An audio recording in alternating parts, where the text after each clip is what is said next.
వట్టినాగులపల్లిలో భూముల మీద పడి గూండాగిరి చేసింది ఎవరో అందరికీ తెలుసు. బాంబులు వెళ్తాయని డైలాగులు కొట్టి తొడలు కొట్టి జబ్బలు జరిచి చివరికి పారిపోయింది ఎవరో అందరికీ తెలుసు. ఇవాళ లొట్టపీస్ కేసులు పెట్టి గూండాగిరి చేసే ప్రయత్నం చేసి ప్రతిపక్షం గొంతు నొక్కే ప్రయత్నం చేస్తున్నది ఎవరో అందరికీ తెలుసు. ఎన్ని కేసులు పెట్టుకున్నా, మీరు ఎన్ని భూ కబ్జాలు చేసినా అన్నిటినీ కక్కించేది ఖాయం. ప్రభుత్వంలోకి వచ్చిన తర్వాత తప్పకుండా ఎవరెవరు అక్రమార్కులు ఈ 1 కోటి ఎకరాలు నిషేధిత జాబితాలో పెట్టిన వాళ్ళు ఎవరు, దాని వెనకాల జరుగుతున్న 30% లావాదేవీలు ఏంటి, ఇవన్నీ కూడా కక్కించే బాధ్యత. ఇవాళ బీజేపీ అండ చూసుకొని కాంగ్రెస్ మంత్రులు బీజేపీ అండ చూసుకొని చెలరేగిపోతా ఉన్నారు. వాళ్ళ మీద ఈడీ దాడులు జరిగినా వాస్తవాలు బయటికి రావట్లేదు. అందుకే ఇష్టం వచ్చినట్టుగా మాట్లాడుతున్న మంత్రులు తప్పకుండా వారి అవినీతిని కక్కించే రోజులు కూడా దగ్గరలో ఉన్నాయి. అన్నమాట కట్టుబడున్నాను, తన లెక్కలు తప్పని కేసీఆర్ చెప్పించాలని మిమ్మల్ని అరే నాకు అర్థం కాని విషయం, చేతగాని వాళ్ళు ఎందుకు మాట్లాడాలి? జూపల్లి కృష్ణారావు గారిని అసలు అడిగింది ఎవడు?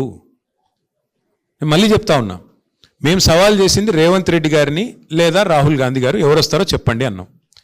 వాళ్ళిద్దరూ కాకుండా సందట్లో సడేమియా నువ్వే దూరితివి. దూరి నేను వస్తా 11 గంటలకు తెలంగాణ భవన్ కొని డైలాగులు కొడితివి. ఇప్పుడు పారిపోతివి.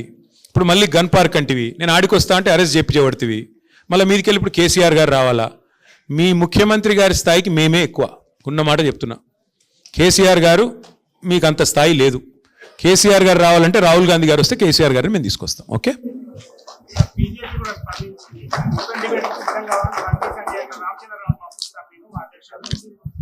మధ్యలో ఆయన ఎవడు అడిగాడు బేగానా షాదీమే అబ్దుల్లా దివాన్ అంటే ఇదే ఆయన అడిగింది ఎవడు?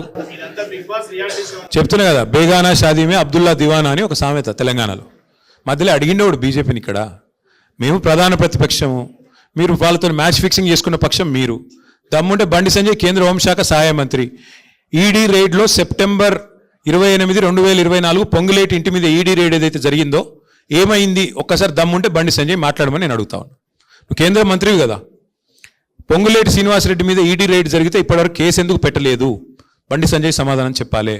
రేవంత్ రెడ్డి మీద ఆర్ఆర్ ట్యాక్స్ అని చెప్పి ప్రధానమంత్రి మాట్లాడిన తర్వాత ఇప్పటి వరకు ఎందుకు చర్య తీసుకోవట్లేదు? తెలంగాణ అనేది ఏటీఎంగా మారిపోయింది అని అమిత్ షా గారు మాట్లాడిన తర్వాత ఇంతవరకు నీ బాస్ కదా అమిత్ షా, ఎందుకు యాక్షన్ తీసుకోవట్లేదు? కాంగ్రెస్ అవినీతి మీద ఎందుకు బీజేపీ ఉపేక్షిస్తున్నది? ఎందుకు చర్యలు తీసుకోవట్లేదు? అమృత్ టెండర్లలో రేవంత్ రెడ్డి గారి బావమరిదికి కేంద్ర ప్రభుత్వం ఎందుకు టెండర్లు ఇచ్చింది? సింగరేణిలో జరుగుతున్న కుంభకోణం ఇవాళ మీ కనుసన్నలో జరుగుతున్న మాట వాస్తవం కాదా? 40 లక్షల టన్నుల బొగ్గు మాయమైంది అంటే దానిలో బీజేపీ పాత్ర లేదా?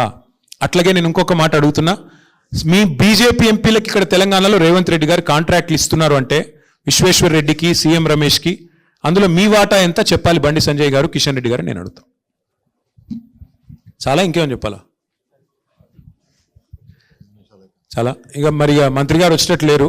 షాల్వా దయచేసి వారికే మీరు మీడియా మిత్రులు ఇవ్వాలని చెప్పి మీకు ఇచ్చేస్తా ఉన్నా. థ్యాంక్ యూ మీ ద్వారా థ్యాంక్ యూ.